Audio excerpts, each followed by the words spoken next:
all right? You're not allowed to be sloppy. You cannot cut corners. Even though it's a hot area and even though you want to get your app in the App Store by Friday, you can't do it. It will come back to bite you in a really bad way, possibly expensive way. All right, so what do you do? All right, so again, I've got your reading licenses here, but it's something you fundamentally have to become familiar with. And by the way, there are plenty of great resources on the web that will explain to you the do's and don'ts about these different licenses. You do this for mobile, you do it for any area you want to use open source. Now, I'm emphasizing reading open source licenses, but I encourage you, if you're using proprietary licenses, if you're getting software from IBM or Oracle or Microsoft or anybody else, by all means, read those licenses too, right? Licenses are legal documents, and you need to do this. So I'm not saying somehow open source is special because it happens to have licenses. You must understand the legalities. All right, so pay particular attention to requirements that say you need to directly provide the source code or some place for people to get it. All right, provide a copy of the license, provide any other information, as I said, such as attribution. Okay, I mentioned this morning that there are 50, and Jim, I think you said 70 OSI licenses. There are lots of open source licenses out there. If you're new to this, stick with the ones that are well understood, whether it's GPL, Apache, Eclipse, Mozilla, MIT, whatever. There are 6 to 10 of them. Don't get creative. And by all means, don't write your own. Okay? Stick to this. All right? The right code is available under the wrong license. Now, if you go to places like Coders, and that's with a K, coders.com, and various other repositories, you can find millions and millions of lines of code. It's a candy store, right? If you've thought of it, someone else has coded it, right? You can't just take the code, once again, all right? Now, you can find it out there, right? And it's almost perfect for what you want to do, but there's a problem. If it's under the wrong license, you can't just take it out here and stick it in over there and hope nobody will notice it. By all means, do look, because a very big part of open source is sharing and reuse and improving. And when you take this code, let's say, and if you do improve it, give it back. This is an essential part of open source. It's recontribution of improvements. Join the communities, right? Don't just be a taker, right? By the way, if you've read the code, if you go through and say, well, this is really fascinating code, I'm just going to look at all these algorithms and how they do this, you're legally contaminated. You have the code. It's burned into your brain. Don't try to argue that that software you wrote 1 week later somehow was magically completely original. Doesn't work that way, folks. So therefore, you've got to look very quickly. And if it's something you know you can't use, let's say GPL, do not start reading GPL code to get good ideas. Okay? So what do? You might have to reinvent the wheel. Unfortunately, this is true. You may have to rewrite the code to do it in a clean room environment. This happens all the time. You can possibly go to the people who wrote the code and say, I know you put it under this license. Could you possibly put it under that license as well? That does happen, all right? So that's a possibility. They may not want to. They may completely refuse, but it could happen.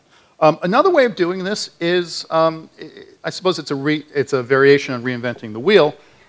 Try to think of a completely different way of solving the same problem, right? I mean, one thing they teach you in computer science, or you know as you program, is that for any given thing you're trying to do, there are probably 10 different ways of doing it, right? And in particular, some are better than others. You can do things slowly or quickly, right? And so sometimes by taking a completely different approach to the same problem, you can avoid this problem and find something that you can use. Programs such as those from OpenLogic, but also Palmita and Black Duck are very good at looking at code and computing what are called signatures. And they can tell if you've borrowed this code from this project but just changed the variables or maybe moved a few braces around. They're watching you, okay? Okay, so it doesn't work. So don't even consider cheating, which you shouldn't consider doing anyway. All right, not enough money in it, all right? All right, so here again, you know, is this really about open source? So I'm going to give you some very general things. So students out there, you know, as you're thinking about business models and around IT, this will be in any case good for you. think through the business model and where you will generate revenue. Always a good idea, not deep advice, right? Okay? However, not everybody, and as Jeffrey was pointing out, not everybody who writes code and gives it away thinks of revenue, right? Particularly when it's around open source. However, if revenue is important to you, if you quit your day job, right? If your spouse or significant other isn't otherwise employed or a student or something, you may have to think of revenue, and you want to think of the implications at the beginning of the project and not after you've written 200,000 lines of code. Okay, things like this.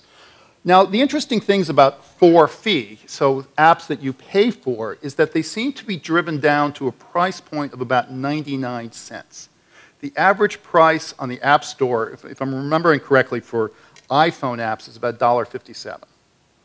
Okay? There's not much money in paid apps, right? Much less zero-cost apps, which maybe open source are. So this notion of open source is good because it's free in the sense of not costing much money. Well, how free do you have to get if it's only 99 cents in the first place? And so we've removed a traditional advantage of open source, that is, it's inexpensive if all you're paying is $1 anyway, right? We know what this happened with MP3s and iTunes and things like this. So how cheap can you get to be close enough to free where it suffices for most users? So you're competing against that, and if you're thinking of an open source project, it might not be enough to close that gap in the price. People might be willing to say, I'm cool, 99 cents, and things like this. So what to do? Well, it's the same thing as with everybody else.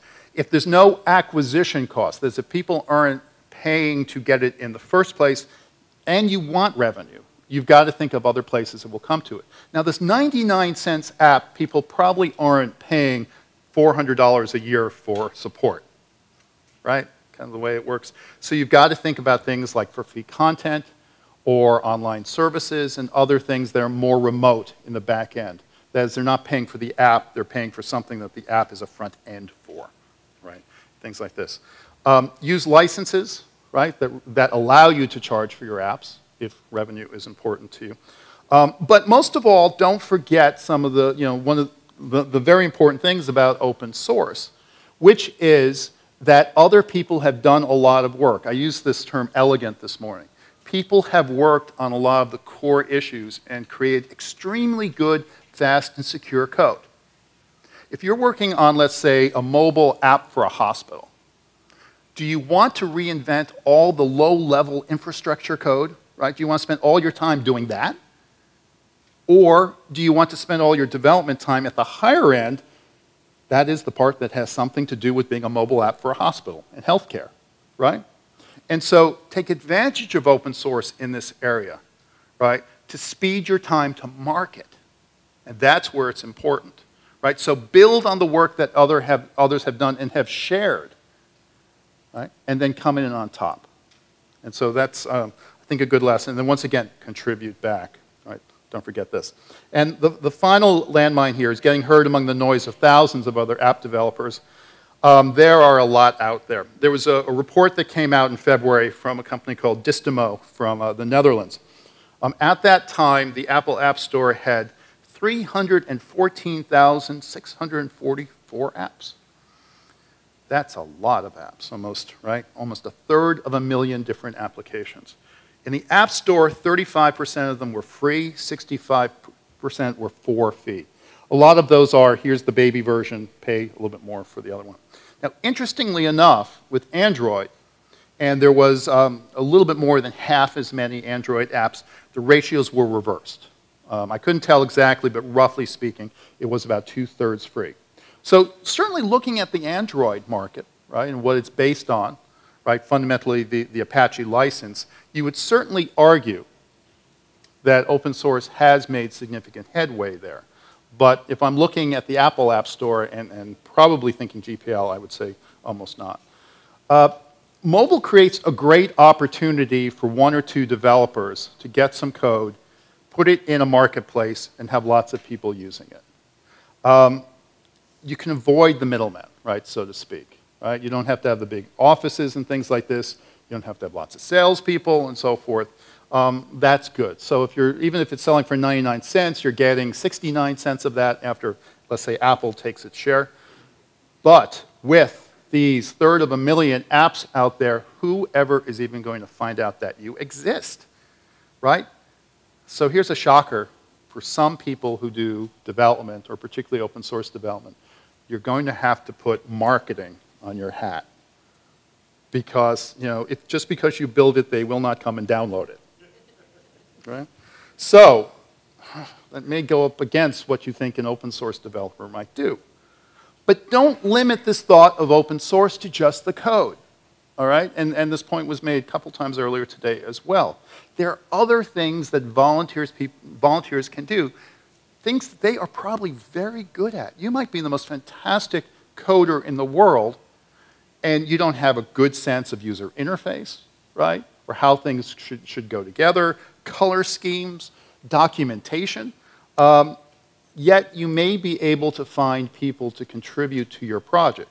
Communities are bigger than just coders, to more explicitly parrot what was said this morning. So think of that graphic design, think of the user interface, think of the documentation. Public relations, you can find people who can help send out information to journalists, right? Marketing, social media, don't forget this. So don't stop with the coding when considering the other bits of the business that can be done in an open sharing manner. So this is where it really separates, I think, for this point, why it's different from just every other bit of proprietary. You may be able to get people who are involved with your project that aren't coders, that do it on a volunteer basis to get the final result in front of as many people as possible. All right? Don't try to do it all yourself. Build on the work of others. Okay, so to conclude here, I've mainly focused on open source and developers, right, for mobile applications. But you've got to think of users as well, and here your best model is you yourself, right? DRM, digital rights management, puts legal terms and conditions and can limit the number of copies of apps you can have yourself. With the App Store, right, you buy an app, you get 5 copies for your devices, period. That's it, right? You have to play games of, taking it off this device and letting Apple know and do things like that. That is not unlimited sharing. That is not what open source is about from a user perspective. You can't just give it to a friend of yours. Finally, and this is, I won't name names, but needless to say, the current lawsuits, including some that were introduced this week over intellectual property in the mobile space, especially against Android. Look at who is lining up to sue Android, who has sued Android.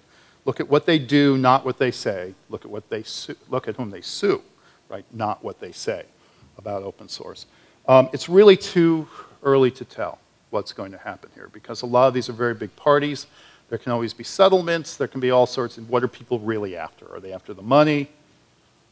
Are they after recognition? What are they here? So we don't know, all right? Keep an eye on them. Don't necessarily at your level lose too much sleep about them. Okay, so thank you very much.